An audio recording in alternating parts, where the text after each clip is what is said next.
Hey everyone, welcome to your last minute guide. This is the third part of biological classification.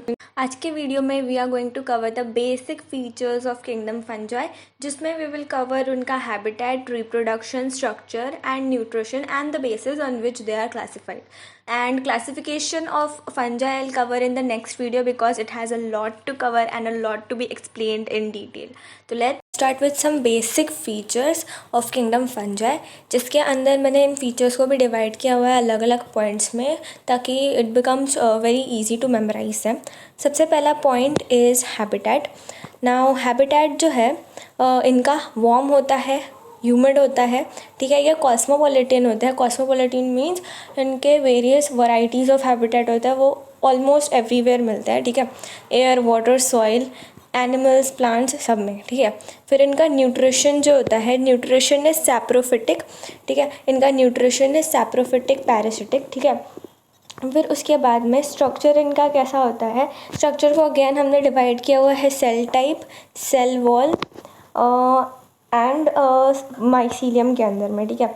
तो इसके अंदर सबसे पहले cell type अगर हम लोग देखते हैं तो सबसे पहले यूकैरियोटिक सेल होते हैं ये, और ये मल्टी सेल्यूलर होते हैं. यूकैरियोटिक होते हैं, मल्टी सेल्यूलर होते हैं एक्सेप्ट यीस्ट, ठीक है. यीस्ट जो होता है वो यूनिसेल्यूलर होता है. उसके बाद में अगर हम लोग सेल वॉल देखते हैं तो इनका सेल वॉल जो होता है उसके अंदर काइटिन प्रेजेंट होता है प्लस पॉलीसेक्राइड. तो इनका सेल वॉल तुम लोग बोल सकते हो काइटिनियस होता है, ठीक है. उसके बाद में फंजाई जो होता है वो फिलामेंटस होता है, ओके, एक्सेप्ट यीस्ट अगेन, क्योंकि ये तो यूनिसेल्यूलर होता है, फिलामेंटस कैसे हो सकता है. देन इनके पास में long slender thread like structures होते हैं जिसको हम लोग हाइफे बोलते हैं. And these hyphae make a network to form mycelium, okay. अब माइसीलियम भी दो टाइप के होते हैं, एक तो ब्रांच्ड और सेप्टेट. सेप्टेट मतलब एक सेल के बाद में एक सेप्टा प्रेजेंट होगा, ठीक है, जो कि डिफ्रेंशिएट करेगा दो अलग अलग सेल्स को. तो ये यूनिन्यूक्लिएटेड हो जाएंगे, ओके. ये कैसे हो जाएंगे, ये यूनिन्यूक्लिएटेड हो जाएंगे. वाइल जो तुम्हारे ब्रांच्ड होते हैं और असेप्टेट होता है, मतलब उसके बीच में सेप्टा प्रेजेंट नहीं होगा, तो वो मल्टी न्यूक्लिएटेड हो जाएंगे. तो इसको हम लोग बोल देंगे, इसके लिए एक स्पेशल टर्म यूज़ करते हैं, that is known as coenocytic mycelium, ठीक है. तो उसके बाद में आता है रिप्रोडक्शन इनमें बोथ असेक्सुअल भी होता है एंड सेक्सुअल भी होता है, ओके. तो असेक्सुअल के अंदर में यू हैव वेजिटेटिव. अब वेजिटेटिव के अंदर में आएगा fragmentation, budding and fission, okay. Vegetative में fragmentation, budding, fission and spore formation में इसमें अलग अलग टाइप के स्पोर्स होते हैं जो कि यहाँ पे ब्रैकेट में मेंशन किए गए हैं. दैट इज़ कोनिडियोस्पोर्स हो सकते हैं, ठीक है, जिसको हम लोग कोनिडिया भी बोलते हैं. फिर स्पोरेंजियोस्पोर हो सकते हैं, जूस्पोर्स हो सकते हैं, एल्पानोस्पोर्स हो सकते हैं. अब ये जूस्पोर्स और एल्पानोस्पोर्स में एक डिफरेंस है कि जूस्पोर्स जो होता है वो मोटाइल होते हैं, वाइल एल्पानोस्पोर्स जो होता है वो नॉन मोटाइल होते हैं, ठीक है. सेक्सुअल में अगर हम लोग देखते हैं तो सेक्सुअल के अंदर में भी एक स्पोर फॉर्मेशन से ही होता है, ठीक है. तो इसके अंदर ऊस्पोर्स बनते हैं, एस्कोस्पोर्स बनते हैं और बेसिडियोस्पोर्स बनते हैं. अब फंजाई का एक कैटेगरी होता है एस्कोमाइसीड्स, जिसके अंदर एस्कोस्पोर्स बनते हैं, ठीक है. और फंजाई का दूसरा एक कैटेगरी होता है बेसिडियोमाइसीड्स, जिसके अंदर बेसिडियोस्पोर्स बनते हैं, ठीक है. और ऊस्पोर्स जो होता है, ऊस्पोर्स मीन्स दैट जो फीमेल गैमेट है, जैसा ह्यूमंस में होता है, जो फीमेल गैमेट है वो नॉन मोटाइल होगा एंड बिगर होगा, एंड जो मेल गैमेट है वो मोटाइल होगा एंड स्मॉलर होगा, ठीक है.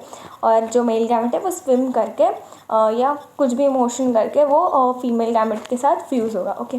अब सेक्सुअल रिप्रोडक्शन के 3 स्टेप्स एनसीईआरटी में गिवन है. That is first one is fusion, जिसको फ्यूजन ऑफ प्रोटोप्लाज्म, जिसको हम लोग प्लाज्मोगैमी भी बोल रहे हैं, जिसके अंदर साइटोप्लाज्म और न्यूक्लियोप्लाज्म, जिसको कलेक्टिवली हम लोग प्रोटोप्लाज्म बोलते हैं, वो दोनों क्या हो जाएंगे, वो दोनों एक दूसरे के साथ मिल जाएंगे. तो this becomes plasmogamy, the first step, that is fusion of protoplasm of the gametes, ठीक है. उसके बाद में सेकेंड स्टेप क्या है, दैट इज़ कैरियोगैमी. कैरियोगैमी का मतलब होता है fusion of the nuclei, okay. Then there is meiosis in the zygote. अब फ्यूजन ऑफ न्यूक्लियाई हुआ, ठीक है. अब फ्यूजन न्यूक्लियाई के फ्यूजन के बाद में जाइगोट फॉर्म होगा ऑब्वियसली. फिर जाइगोट फॉर्म होने के बाद में जाइगोट का माइटोसिस नहीं होगा, जाइगोट के अंदर मियोसिस होगा और स्पोर फॉर्मेशन होगा, जिससे हैप्लॉइड स्पोर्स बनेंगे. फिर उसके बाद में वो हैप्लॉइड स्पोर डिफ्यूज़ होंगे एंड देन उसके बाद में माइटोसिस मेटामॉर्फोसिस होगा एंड नया ऑर्गेनिज्म बनेगा. Okay, now in between plasmogamy and karyogamy there is a phase which is known as dikaryo phase. In some plants, in some fungi, karyogamy does not take place immediately. Okay, इसके अंदर क्या होता है कि plasmogamy के बाद में जो दो न्यूक्लियस है वो इमीडिएटली फ्यूज़ नहीं होते हैं, जिसकी वजह से इमीडिएटली तुम्हारा 2n मतलब डिप्लॉयड सेल नहीं बनता है, मतलब जाइगोट नहीं बनता है.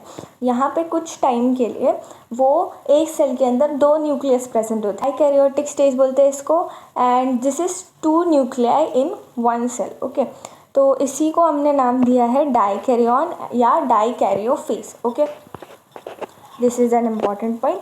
उसके बाद में हमें दिए हैं basis of division of kingdom fungi NCERT ने, जिसमें हमें बताया है कि किंगडम फंजाई को किस बेसिस पर डिवाइड किया है. First point is the morphology of mycelium, मतलब माइसीलियम सेप्टेट है, असेप्टेट है, ब्रांच्ड है, अनब्रांच्ड है, सिनोसिटिक है, कैसा है वो सबसे पहला पॉइंट हो जाता है डिफ्रेंसिएशन क्लासिफिकेशन का बेसिस. फिर दूसरा जो है that is mode of spore formation and fruiting bodies.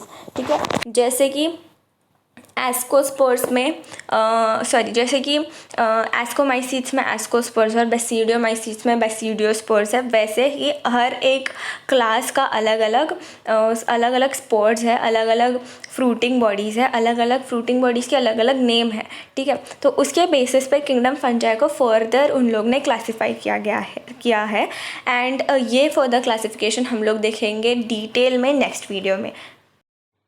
तो that's all for today, and अगर आपके कल एग्जाम्स है तो go grab my notes from my Telegram channel and get guaranteed good marks in your exam. Thanks for watching and do like, share and subscribe for more such videos.